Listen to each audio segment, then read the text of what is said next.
নমস্কার, চলে এলাম আরেকটি ছোট গল্প নিয়ে। আজকের ছোট গল্প সুচিত্রা ভট্টাচার্যের মৃত্যুকাম। কথাটা কিভাবে শুরু করবে বুঝে উঠতে পারছিল না অরুণাভ, অথচ সোমাকে আজ সব খুলে বলতেই হয়, বলা উচিত। কতদিন আর ছলনা দিয়ে ঢেকে রাখা যায় সত্যকে?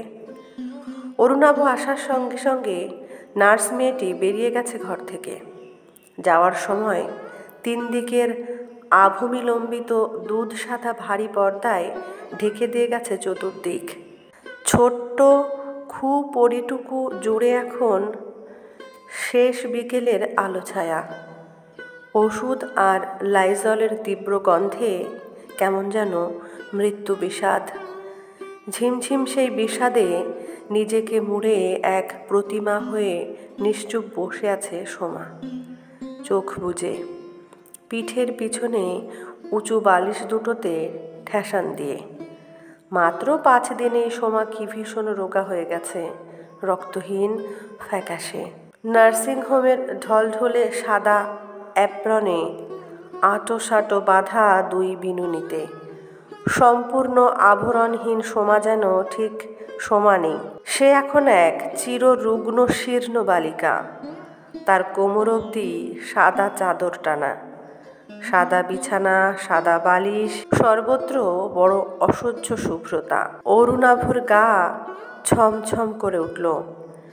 এক লাফে উঠে গিয়ে মাথার দিকের বন্ধ জানলাটা খুলে দিয়েছে হাট করে। আলো আসুক, একটু বাইরের আলো আসুক ঘরে। চকিত আলোর ঝাপটায় সোমাও চোখ খুলেছে।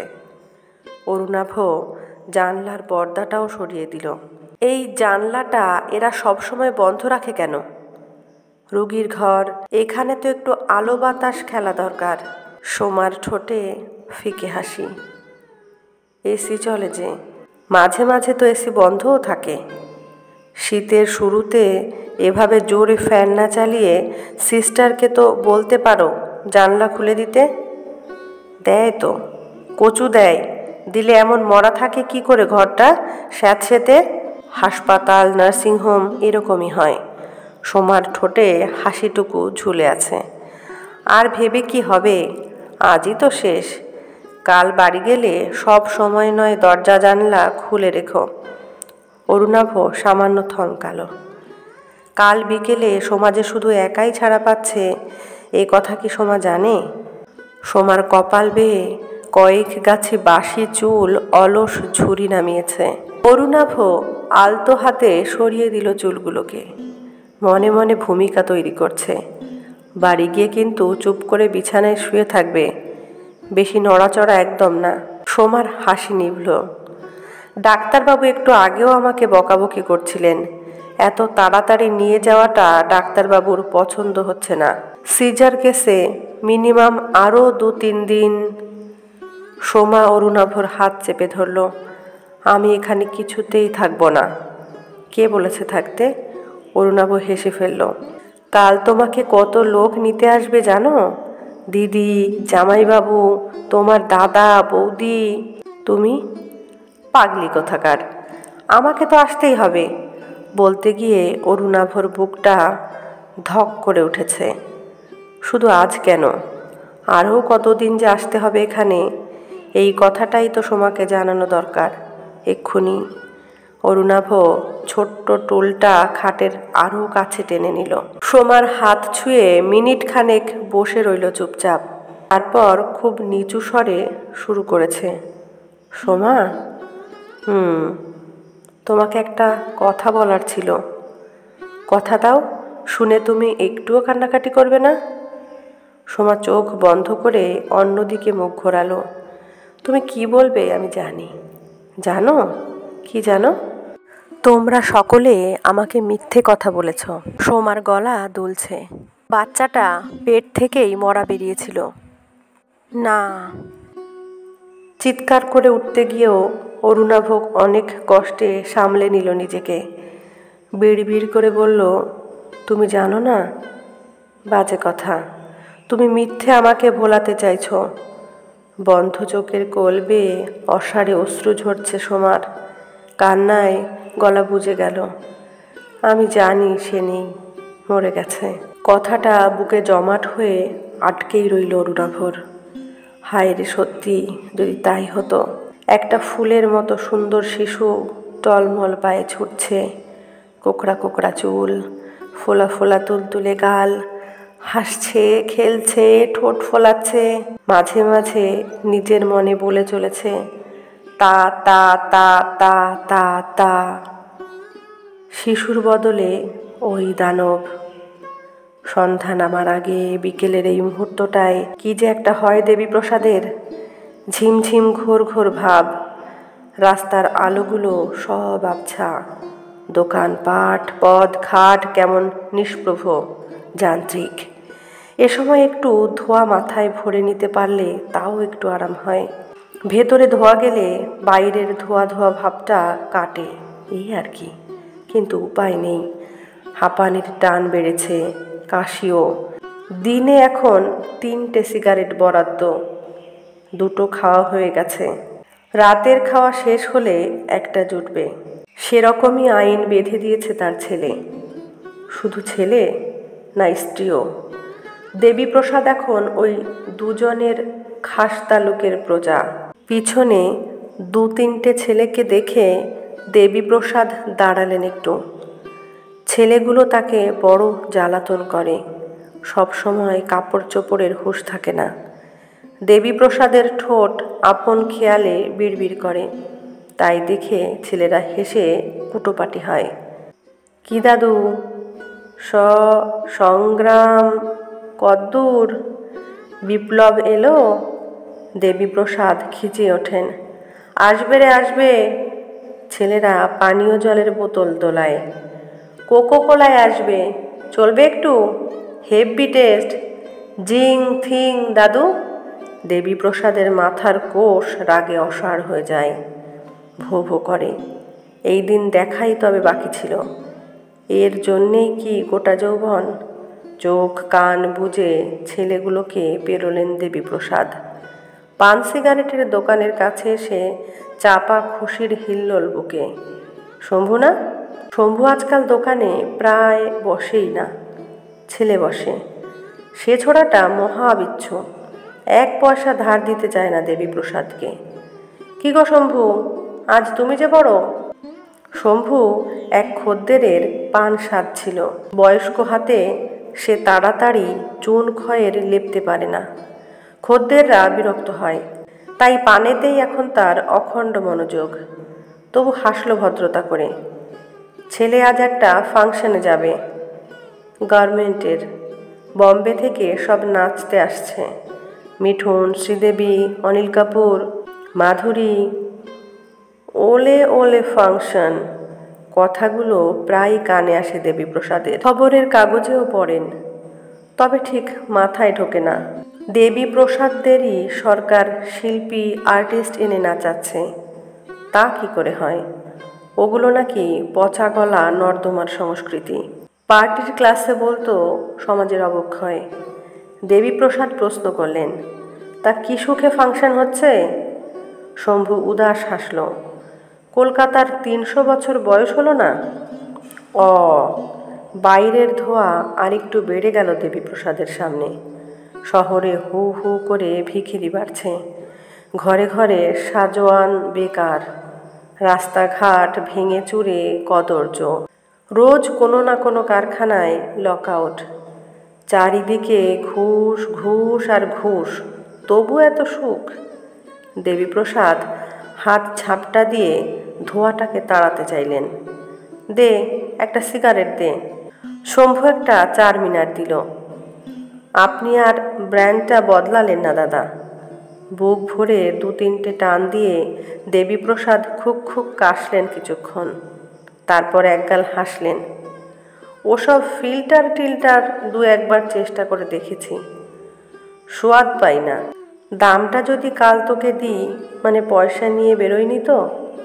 শম্ভু কি একটা বলতে যাচ্ছিল, তার আগেই 4জন ছেলে আচমকা কোত্থেকে এসে গোল করে ঘিরে খুদে দোকানদারটাকে।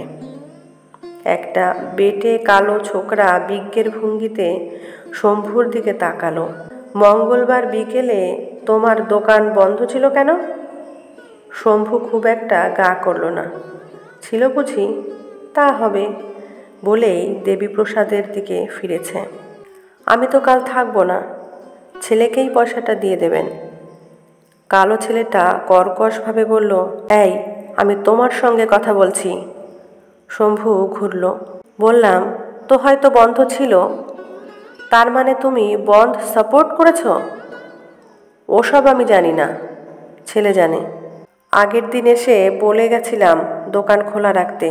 শম্ভু ঝাঝালো একটু। কেন সন্ধেবেলা ঝামেলা মাচাচ্ছেন? বলছি তো আমি জানি না। তাছাড়া আপনারা বললেই দোকান খোলা রাখতে হবে। ভট করে কেউ দোকানে এসে ভাঙচুর করে গেলে দেখবেটাকে? হ্যাঁ, কে ক্ষতিপূরণ দেবে? আপনাদের পার্টি তো এখন। একটা ঢ্যাঙা ছেলে খাকারি দিল পিছন থেকে। এ শালার রোয়াব তো খুব বেশি দেখছি। আরেকজন বলল, দে তো বেটাকে 2 থাপ্পড়। দেবীপ্রসাদ হতভম্ব হয়ে গেলেন। শম্ভু এই দোকানে 40 বছর ধরে বসছে। এ ছেলেগুলোর অনেককেই জন্মাতে দেখেছে। তাকে এই ভাষায়? দেবীপ্রসাদের মাথাটা চিড়বিড় করে উঠল। এই, কি ভাষায় কথা হচ্ছে? পার্টি করতে এসে কেউ এভাবে কথা বলে? একদম নাক গলাবেন না। জ্ঞান মারতে হয় ময়দানে গিয়ে মারুন। পাজামা পাঞ্জাবি পরা অতিশয় ভদ্র চেহারার একজন মুহূর্তে ঝাপটে এলো দেবীপ্রসাদের দিকে। দেবীপ্রসাদ রুখে উঠলেন। চোপ, চড়িয়ে তোমার দাঁত ফেলে দেব। তোমার মতন অনেক জানোয়ারকে আমি শায়েস্তা করেছি, জানো? যা যা, মুখ সামলে কথা বলো। দেবীপ্রসাদ তেড়ে যাওয়ার আগে ছেলেটাই চেপে ধরেছে তার কলার। সঙ্গে সঙ্গে পিছন থেকে এক মাঝবয়সী লোক এগিয়ে এসে সরিয়ে নিয়েছে ছেলেটাকে। বিরক্ত মুখে দেবীপ্রসাদকেও বাইরে টেনে এনেছে। কি পাগলামো হচ্ছে দেবুদা? ছেলেদের কাজ করতে দিন। ক্রোধে কয়েক মুহূর্তের জন্য মাথা ফাঁকা হয়ে গিয়েছিল দেবীপ্রসাদের। মধ্যবয়স্ক লোকটাকে চিনতে পেরে সামান্য ধাতস্থ হলেন। রবিন, প্রেস আছে? কন্ট্রাক্টারির ব্যবসা ধরেছে। এখানকার নাগরিক কমিটির হেক্কর এখন।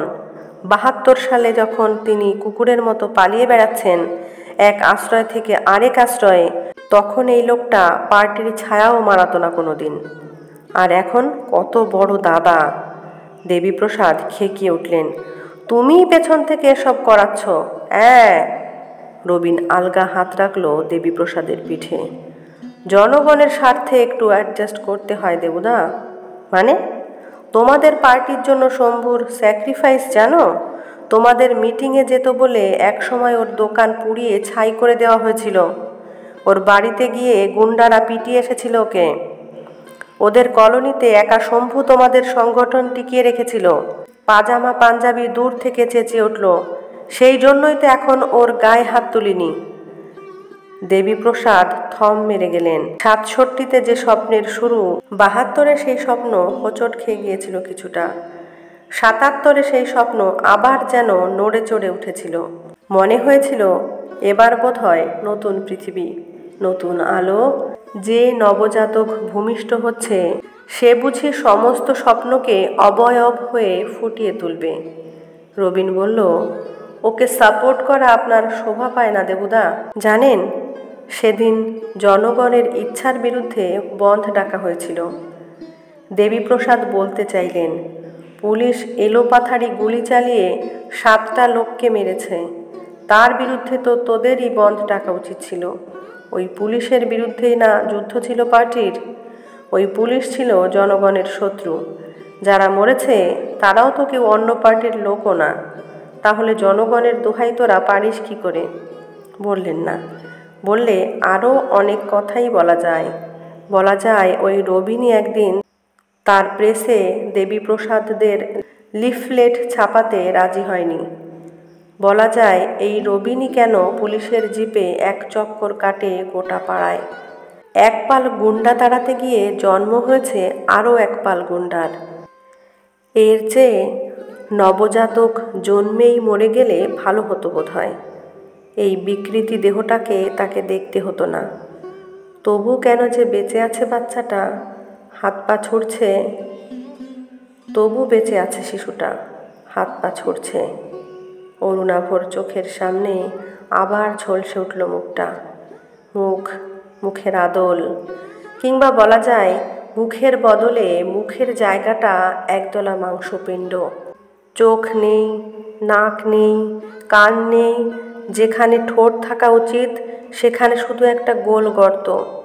মুখ গহ্বর, নাকের জায়গায় ছোট ছোট দুটো ছিদ্র মাত্র। চোখ, ভুরু, কপালের জায়গাটা একেবারে ল্যাপা পোছা। কোনো অপটু কারিগর মূর্তি গড়তে বসে মাঝপথে কাজ ছেড়ে পালিয়ে গেছে। এমন অঙ্গহীন হয়ে কি করে বেঁচে থাকে একটা মানুষ? ডাক্তারের টেপ রেকর্ড বাজছে আবার। সরি মিস্টার মিত্র, আমি আপনাদের জন্য সত্যিই খুব দুঃখিত। অরুণাভ প্রাণপণে নিজেকে সংযত রাখার চেষ্টা করল। এতবার করে সরি কখন বলে মানুষ? প্রকৃত অনুশোচনা থেকে না, নিছকই সান্ত্বনা। কাচের টেবিলে রঙিন পেপার ওয়েটটাকে এবার লাট্টুর মতো ঘোরাচ্ছে ডাক্তার। এটা সত্যিই একটা শিওর ব্যাড লাক, আপনাদের, আমারও। উনি একটু সুস্থ হয়ে উঠলেই ভালো করে চেক আপ করতে হবে। একটা থরো ইনভেস্টিগেশন দরকার। মনে হয় ওর প্রাইমারি স্টেজের জন্ডিসটাই। আচ্ছা, পরের দিকে আর তো আলট্রাসাউন্ড করা হয়নি বলছিলেন, তাই না? কিছু বলতে না চেয়েও অরুণাভ বলে ফেলল, আপনি তো ওকে প্রথম থেকেই দেখেছেন স্যার। আপনিই তো বলেছিলেন আর কোনো ক্লিনিক্যাল টেস্টের প্রয়োজন নেই। ডাক্তারের মুখে এতক্ষণে মৃদু অস্বস্তির ছায়া। কোনো সময়েই তো মনে হয়নি বেবির গ্রোথটাই বন্ধ হয়ে গেছে। কার দোষে এটা হলো স্যার? সোমার, আমার, না আপনার? এটাকে কি আপনারই চূড়ান্ত অবহেলা বলা যায় না? অরুণাভ বলতে গিয়েও এবার গিলে নিল কথাগুলোকে। ডাক্তারের দিকে সরাসরি চোখ রাখল। আপনারাই তাহলে ওকে এখন রেখে দিচ্ছেন? রাখছি, রাখতেই হবে। অন্তত যতদিন আছে ততদিন তো বটেই। ডাক্তারের প্রশস্ত যশস্বী কপালে ভাঁজ পড়েছে। একটু আগেও দেখে এলাম। স্ট্রেঞ্জ, ওরকম একটা অ্যাবনর্মাল বেবির হার্ট কি স্ট্রং, লাংস দুটো সবই ছিল, শুধু বাইরেটাই। নতুন করে নিঃশ্বাস বন্ধ হয়ে এলো অরুণাভর। আরও কতদিন এভাবে বেঁচে থাকবে স্যার? বলা যাচ্ছে না। একদিন হতে পারে, দুদিন হতে পারে, 7 দিনও হয়ে যেতে পারে। অরুণাভের গলা ঘড়ঘড়। আপনি কিন্তু স্যার বলেছিলেন 2-4 দিনের বেশি বাঁচবে না। আজ নিয়ে 10 দিন হয়ে গেল। রাইট, এ ধরনের অ্যাবনর্মাল বেবির 2-4 দিনের বেশি বাঁচার কথা নয়, বাঁচেও না। কিন্তু থেকে গেলে কি করা যাবে বলুন? একটা মানুষ যদি পুরোপুরি মানুষ না হয় তবে সে বাঁচবে কোন অধিকারে? অরুণাভ ক্রমশ অধৈর্য হয়ে উঠছিল। কিন্তু এই মুহূর্তে এ প্রশ্ন আর করা যায় না ডাক্তারকে। করলেও সঠিক উত্তর পাওয়া যাবে না, অরুণাভ জানে। অরুণাভ উঠে দাঁড়ালো। তাহলে আজ আসি স্যার? আসবেন? রেগুলার এসে খবরটা নিয়ে যাবেন। ডাক্তারের ভঙ্গিতে পুরনো নির্লিপ্তি ফিরে এসেছে। আশা করছি 2-1 দিনের মধ্যেই আপনার প্রবলেমটা মিটে যাবে। অরুণাভর জিজ্ঞাসা করতে ইচ্ছে হলো, ওকে কি কোনোভাবেই মেরে ফেলা যায় না? বলল না।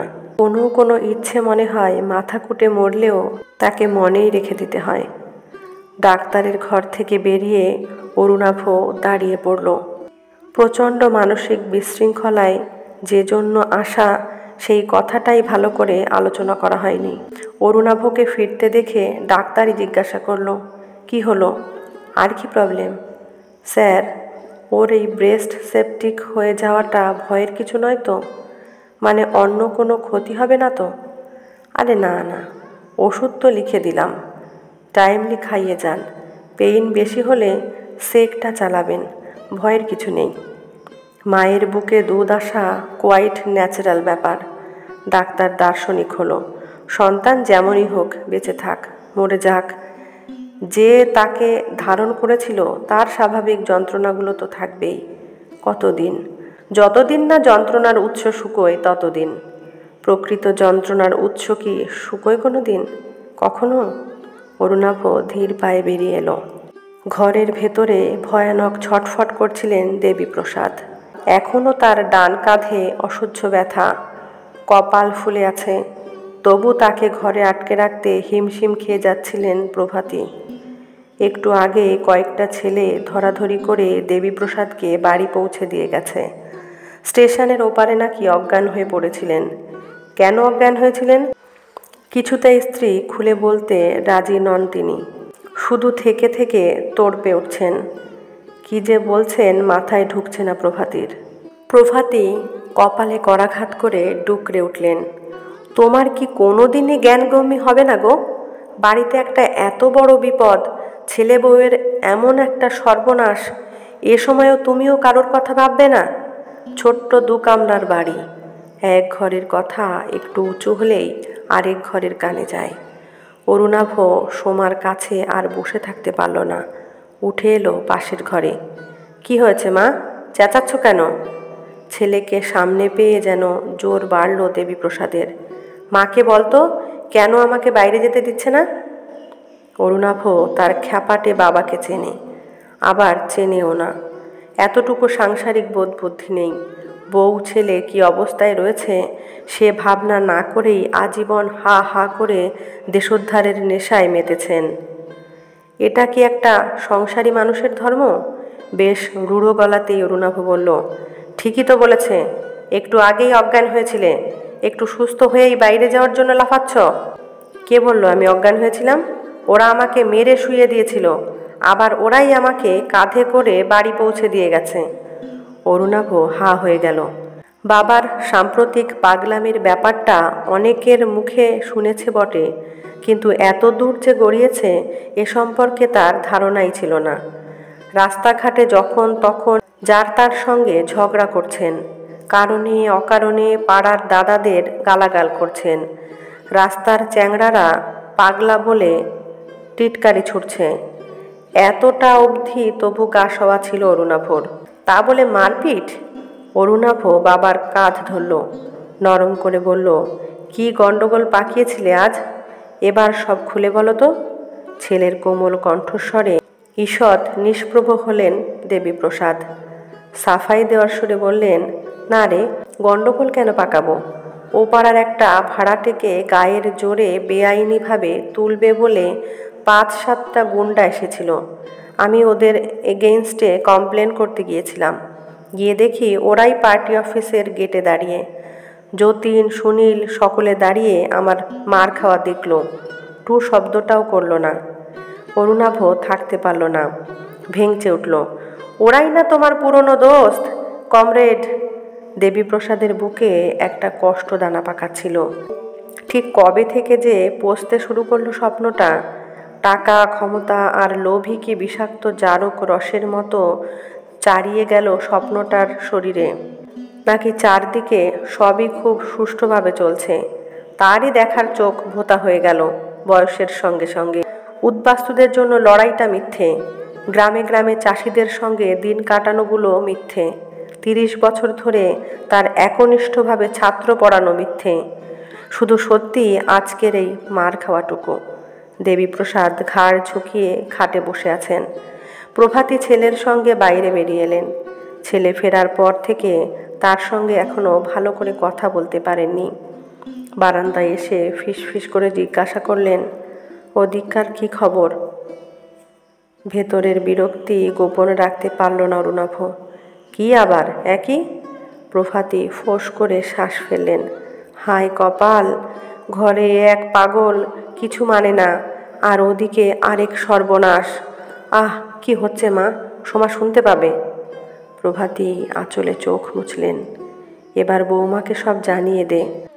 আর কতদিন লুকিয়ে রাখবি? অরুণাভ দুদিকে মাথা নাড়ল। সে তো চিৎকার করে সবাইকে বলে ফেলতেই চায় সব কিছু, পারে কই?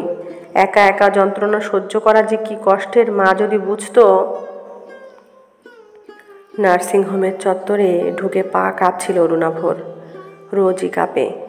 অফিস থেকে বেরোতে আজ বড় দেরি হয়ে গেছে। ছুটির পর ইউনিয়নের মিটিং ছিল। সম্ভবত তাদের ব্যাংক প্রাইভেটাইজেশন হচ্ছে, তারই বিরুদ্ধে আন্দোলন নিয়ে জরুরি বৈঠক। এসব বৈঠক আজকাল প্রায় রোজই চলছে। সে প্রায়শই থাকে না, কিন্তু আজ কিছুতেই এড়াতে পারেনি। বলতে পারেনি দুপুর পেরোলেই তার মাথায় একটা কাঠঠোকরা গর্ত করতে থাকে।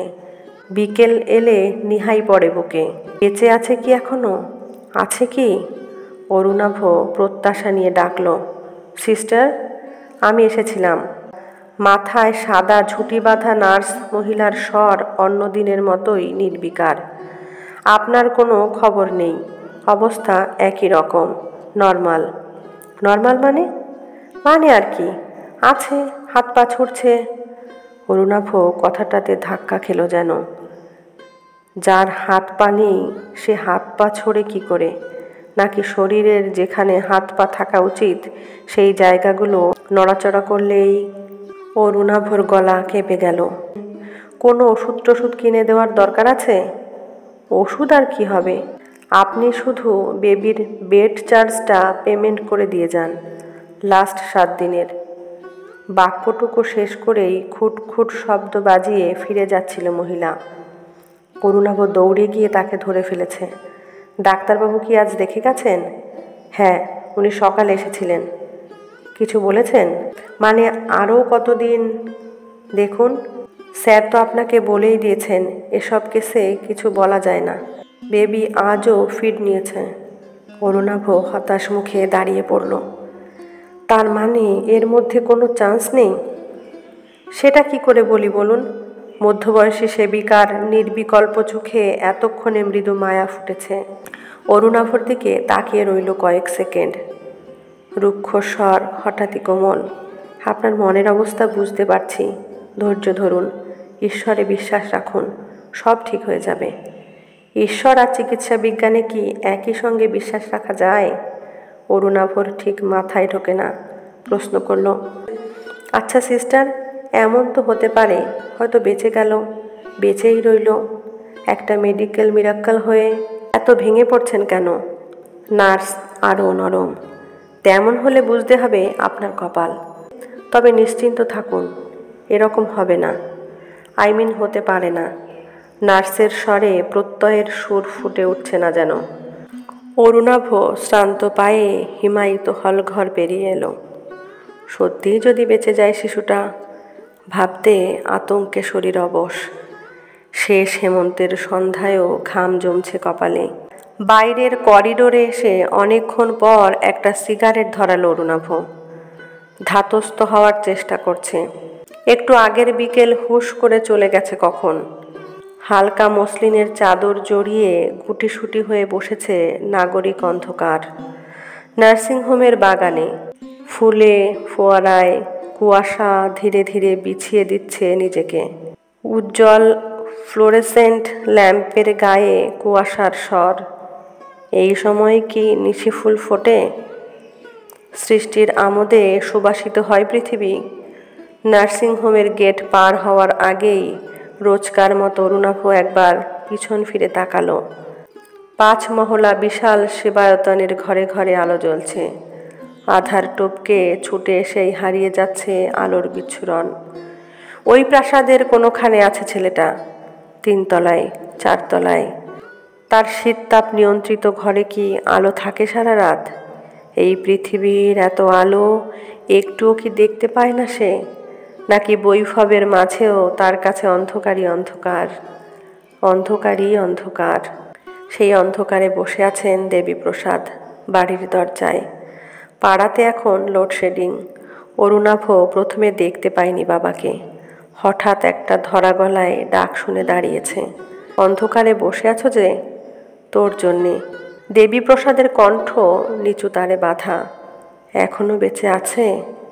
বাবার পাশে ধপ করে বসে পড়ল অরুণাভ, ভাঙা ইটের ওপর, অফিসের পোশাক পরেই। বাবা তাহলে সব জানে? অরুণাভ নিঃশব্দে মাথা নাড়ল। আছে। অন্ধকার হিস হিসিয়ে উঠল। নুন দিয়ে মেরে ফেলতে পারেনি? বিষ দিতে পারছে না? দেবীপ্রসাদের হাত চেপে ধরল অরুণাভ। শিরা ওঠা শীর্ণ হাত, খসখসে চামড়া, বহুদিন পর এই হাত স্পর্শ করেছে সে। এই স্পর্শে কোনো সুখ নেই, আশ্রয় নেই, আছে শুধু নিরন্তর এক কামনা, মৃত্যুর। তোর কষ্ট আমি বুঝি রে রুনু। বহুকাল পর দেবীপ্রসাদের হাত ছেলের হাত আঁকড়ে ধরেছে তোর বৌমার। অরুণাভর চোখে জল এসে গেল। স্বপ্ন মরে গেলে আবার নতুন স্বপ্ন আসে, কিন্তু স্বপ্নটা যদি বিকৃত হয়ে বেঁচে থাকে তখন সে যে কুৎসিত, কি নিষ্ঠুর। অরুণাভ ঝাপসা চোখে দেবীপ্রসাদকে দেখছিল। দেবীপ্রসাদের চোখেও জল। অন্ধকারে কাঁদছেন দেবীপ্রসাদ, কাঁদছে অরুণাভ স্বপ্নের বিকৃতি রূপ বেঁচে থাকার বেদনায়। অথচ কি যে সুন্দর ছিল স্বপ্নটা। নমস্কার। কেমন লাগলো আজকের গল্পটি জানাতে ভুলবেন না। গল্পটি ভালো লাগলে একটি লাইক, কমেন্ট ও বন্ধুদের সাথে অবশ্যই শেয়ার করবেন। চ্যানেলটিতে নতুন হয়ে থাকলে চ্যানেলটি সাবস্ক্রাইব করে অল নোটিফিকেশান অন করে বেল আইকন প্রেস করবেন সবার আগে নোটিফিকেশান পেতে। ধন্যবাদ।